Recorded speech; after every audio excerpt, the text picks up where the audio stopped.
Hello. Welcome back to my channel. I hope you're well. You'll have to excuse the state of my hair today.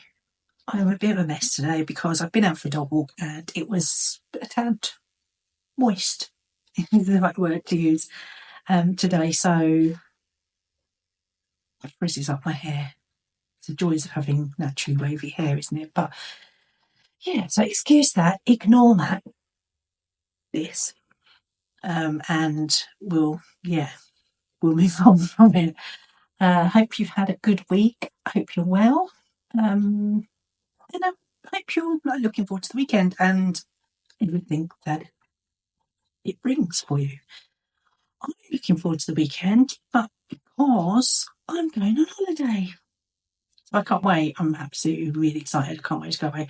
We've not been away for a few years now, so it's just going to be so nice to be somewhere else other than rainy England. Hopefully it won't be rainy where we're going. Going to Spain, so with a bit of luck. And I haven't been to Spain since I was a little kid, so it should be nice. It's something different. Anyway, enough about that. I will also say that obviously next week's video I haven't prepared for because I'm useless, and therefore it will probably be something completely different because I'll be on holiday. So if we skip over next week, please forgive me. Please forgive me.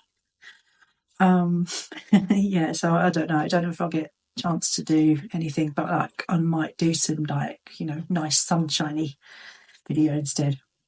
Anyway, enough about that. Let's get on with today's video. I hope you find a bit creepy and a bit spooky, and because we're coming up to spooky season, well, we are in spooky season. We're coming up to Halloween, so I'm trying to ramp it up with my spookiness videos a little bit. Dogs barking. Excuse them. Yeah. Anyway, I'll shut up. Let's go on with the video, and I'll see you on the other side. Haunted George Inn Hotel. Many pubs in the UK are known for being haunted. This is because most of them have been around for donkey's years and have seen many landlords or landladies, and of course many customers coming and going through their doors. Many publicans have told of spooky goings-on, but the George Inn Hotel was an exception. After the tales from those of the premises of the sighting of a tall, gaunt 18th century figure in the cellars of the inn. It is said that he was a child murderer and he used to bury the bodies of his victims beneath the cellar floor. A white bereavement ring is reported to have been found in the cellar bearing the name of ghost Robert Clay, which is dating back from the late 18th century. It turns out that he ran a house of correction opposite the pub. Now, a house of correction was a place that dealt with mainly poor people who had done minor offences. They would have to work here as punishment doing hard labour, and it wasn't for the faint-hearted. Apparently, if you were in a family of wealth and you committed crime, you were literally written out of history, so there were no records of you at all. They believe that Robert Clay committed the awful murders of the children buried under the cellar floor, and therefore he was not found on any records. Maybe it's why his spirit was wandering around this pub still. Unfortunately, the George Inn is no longer a pub. It was demolished to make way for a new development, which is a shame as it was at least 300 years old. And the land it stood on was where the Battle of Preston went on. Many graves were found during the development, and many gravestones were discovered also. So with all of that history, is it really a surprise that the pub had so many goings-on? From the early 1990s, the pub had a reputation of being more than a little strange with odd things happening. Landlords have said that keys would go missing and the pub's bank book would find its way into other parts of the building without anyone moving it. Staff would often say of the strange things that would happen after closing time in the cellar or the bar area. Now, one barmaid was said to have had an odd thing happen with a CD player that was in the cellar.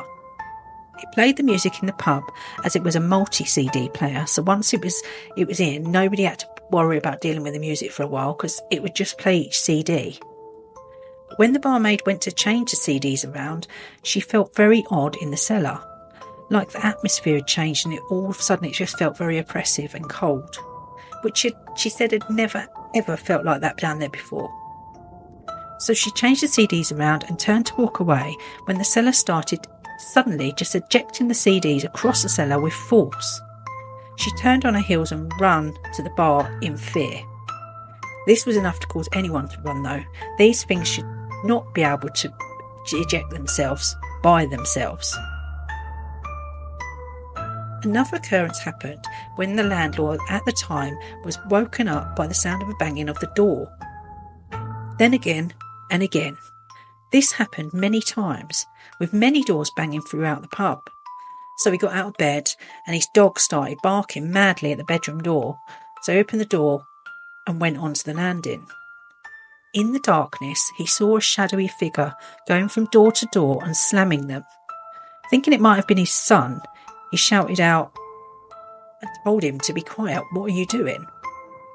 Then he went back into his bedroom to fetch a cigarette.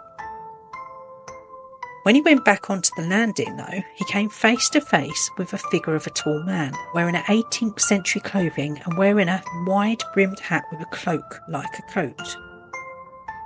He was terrified and completely stood still, but his dog ran at the man to chase him off, and the figure moved off left off down the hall and disappeared in front of him and his confused dog. After time, the landlord and his wife decided to get in touch with the paranormal investigator. She arrived on a rainy day, but soon suggested that they might be better off with a psychic medium. So a few days later, a medium was wandering around the pub with the couple, giving them details of the spirit that he'd actually seen. It was soon clear that the spirit was wanting to cross over, but it's finding it hard and he was tormented. She suggested that they had a séance to clear the spirit from the pub and arranged for help to come for another day. The mediums and landlords made their way to a room in the pub to perform their séance. The landlord was told to put his chair back up against the wall and sit on his hands and do not move. This was because they told him if the spirit became angry, it might try to possess him and speak through him. And I'm guessing that they told him that because he'd seen the spirit and the spirit looked directly at him, so maybe he would see it as a vessel, I suppose, that may be. Anyway, when they began to do the séance, strange things were happening. Two of the mediums appeared to take on voices and characteristics and even physical features of young girls. But it was the male medium that was most frightening. This young man in his late 20s took on the face of a man in his early 50s. The face of a man the landlord had seen. Most people would think this was a bit much, but I know my great aunt could do this, and both my parents saw her physically change to a man, and my dad was a huge sceptic before that, so I know it's possible. It's very strange, but it is possible. Anyway, the landlord was sat watching it in amazement when he noticed the wall changing colours, and suddenly they brightened and then disappeared. After that séance, the couple decided to move on and get away from the Georgian pub. Can't say I blame him, to be fair. Now, the next landlords weren't getting away from the spirit, though, because it seems that the séance maybe didn't work after all. Now, on their first night, after locking up and going to bed, the man could not sleep. He was constantly tossing and turning in his bed. Then he looked at the clock and it was 2 a.m. He sighed, turned to go to sleep, and then he saw a man standing at the end of the bed. He shouted out and the figure simply turned and just walked away. After a very unsettled night, morning came though, much to the landlord's relief. He explained that what he'd seen to his wife, but he couldn't tell her exactly what he thought it was. What do you think? Do you think it was Robert Clay? Do you think he was there forever? Now, I wonder if the buildings that now sit on the land have experienced anything strange, because it's mostly the land and not the building that is haunted. That's what they say, isn't it? Now let me know what you think in the comments, because I'm really interested to know what your thoughts are on the whole thing. I mean, what do you think? Could it be haunted? Could it be the land that's haunted? Who knows? There you go, there's a video. I hope you enjoyed it. I found it quite creepy, the whole thing, really, because I think the buildings are so old. I think, it makes such a difference to the storyline, and it's not a story, it's, whether it's true or not is another thing, but, it's more than one person has seen this man, and obviously being it is like a 300-year-old building it was, there's got to be something in it, isn't there? There has to be, because, well, there just has to be in my book anyway. And I'm not having nothing said against that, because I think it's true. I think it's, I think it's spooky enough to pass as a good ghost story. So anyway, I hope you enjoyed it.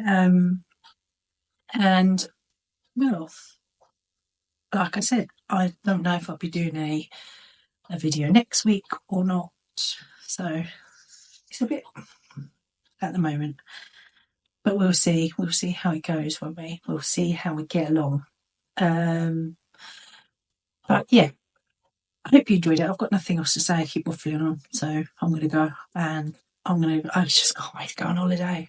I'm just going to go and bugger off and go on holiday, and I'll see you all when I get back. Take care of yourselves, keep smiling, and I'll see you soon. Ta-ra.